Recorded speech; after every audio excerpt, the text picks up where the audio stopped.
BA part second भूगोल की online क्लासों में आप सभी का स्वागत एवं अभिनंदन।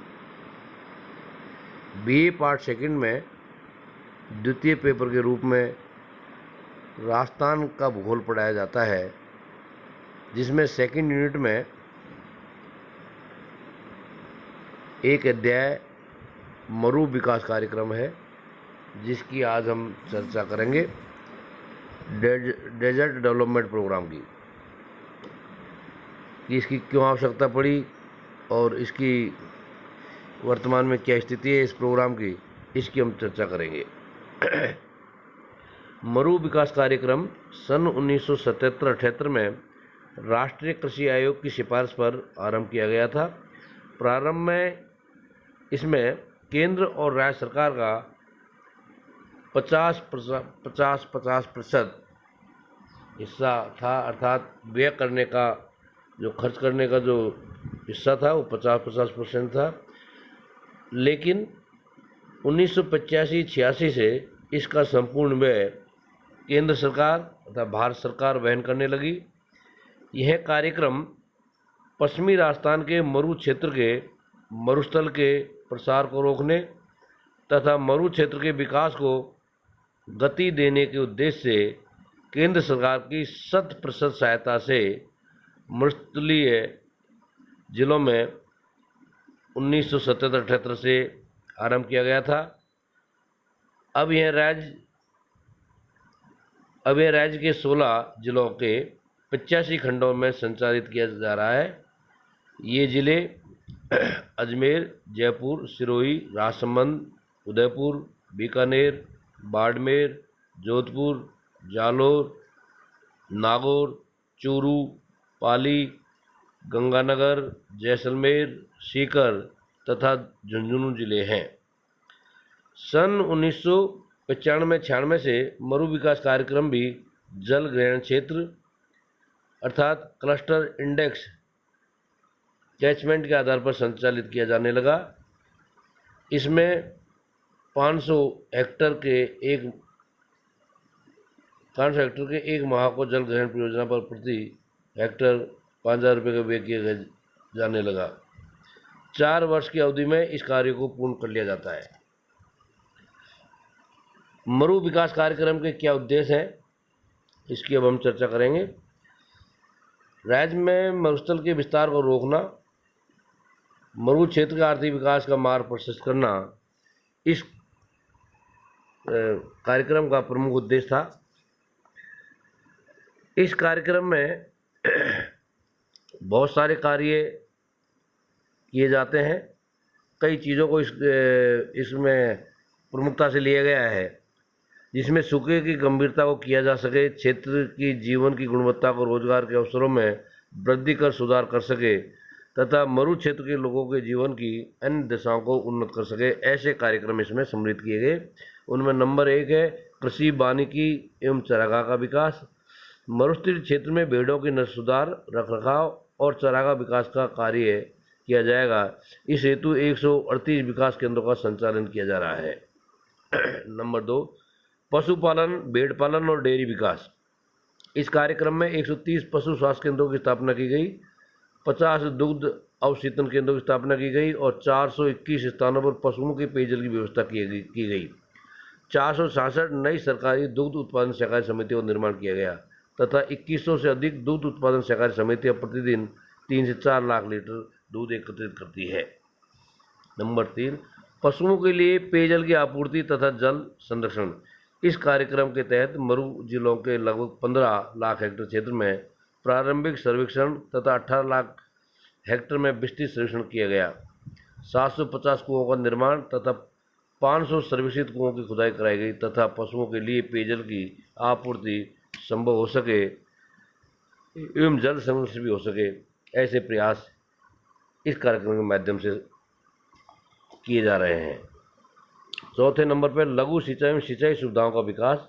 वर्षा के पानी का पूर्ण उपयोग करने के लिए 228 लघु एवं मध्यम सिंचाई योजनाएं पूरी कर 35,000 हेक्टेयर भूमि में सिंचाई सुविधाएं उपलब्ध कराई गई है। साथ ही योजना में 4 10.4 हजार हेक्टेयर भूमि में सिंचाई की व्यवस्था की गई है। नंबर 5, ग्रामीण विद्युतीकरण। मरुस्थलीय भागों में रोजगार का अवसर बढ़ाने के लिए लघु उद्योगों एवं सिंचाई योजनाओं के विद्युतीकरण पर ध्यान दिया गया है।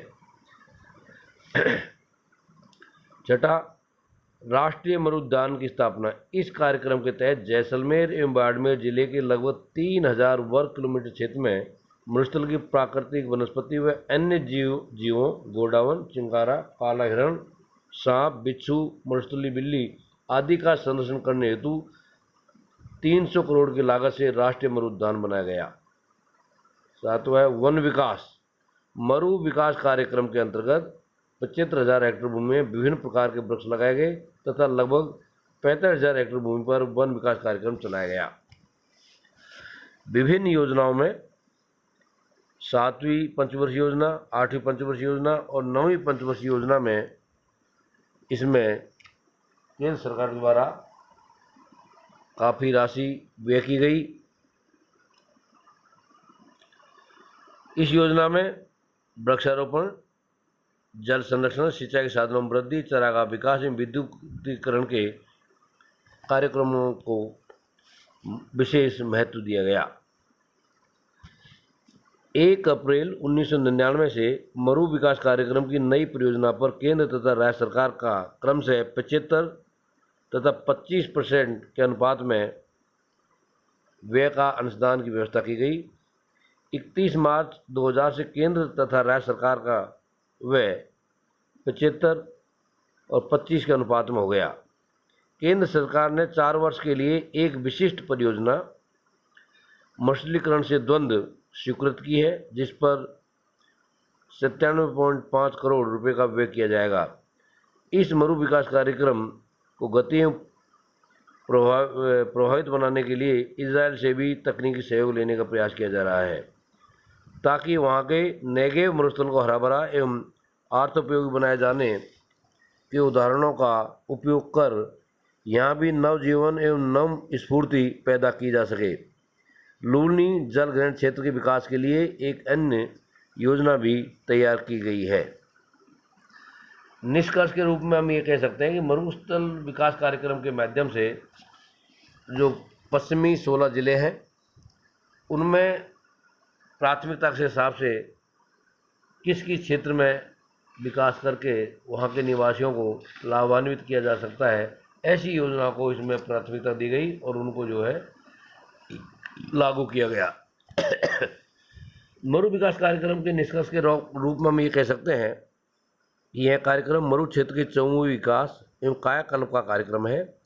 इसके द्वारा निश्चयी विकास की गंगा मरु क्षेत्र में बह रही है, किंतु आवश्यकता है दृढ़ शक्ति, वित्तीय संसाधनों, स्थानीय व्यक्तियों की सहभागिता एवं पर्यावरण तथा पारिस्थितिकी को बचाते हुए उपलब्ध संसाधनों के संतुलन उपयोग, संरक्षण एवं वृद्धि के आधार पर इस कार्यक्रम को हम सफल बना रहे हैं और इसमें जो है राज्य सरकार को काफ़ी जो सफलता मिली है।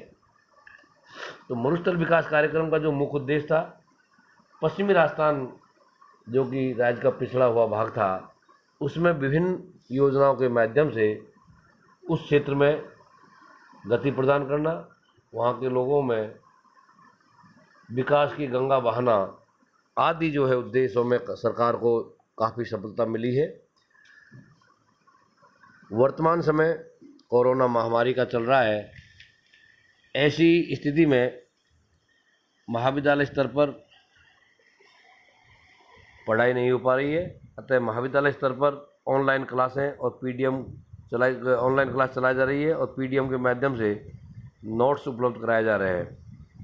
आप सभी से अनुरोध है कि आप जो है ऑनलाइन क्लासों के माध्यम से अपना अध्ययन जारी रखें और 2021 में होने वाली मुख्य एग्ज़ाम में आप अच्छी तैयारी के साथ में एग्ज़ाम में बैठ सकें। कोरोना को देखते हुए हम विशेष तौर से इन चीज़ों का ध्यान रखें कि बहुत ज़रूरी हो तभी हम घर से बाहर निकलें, भीड़ भाड़ वाले इलाकों में जाने से बचें, हमेशा 2 गज की दूरी बनाए रखें, बाहर से आने पर अपने हाथ सैनिटाइज से साफ करें, सैनिटाइजर नहीं हो तो आप पानी से भी हाथ धो सकते हैं, और भीड़ भाड़ वाले और बाहर से आने पर आप अपने कपड़ों को भी धोएं, ताकि आप इस बीमारी से दूर रह सकें, आपका परिवार इस बीमारी से दूर रह सके, और आप लोग अपने आसपास परिवार और रिश्तेदारों में कोरोना महामारी के दुष्प्रभावों के बारे में बताएं, ताकि समाज इस बीमारी से दूर रह सके, उभर सके। धन्यवाद।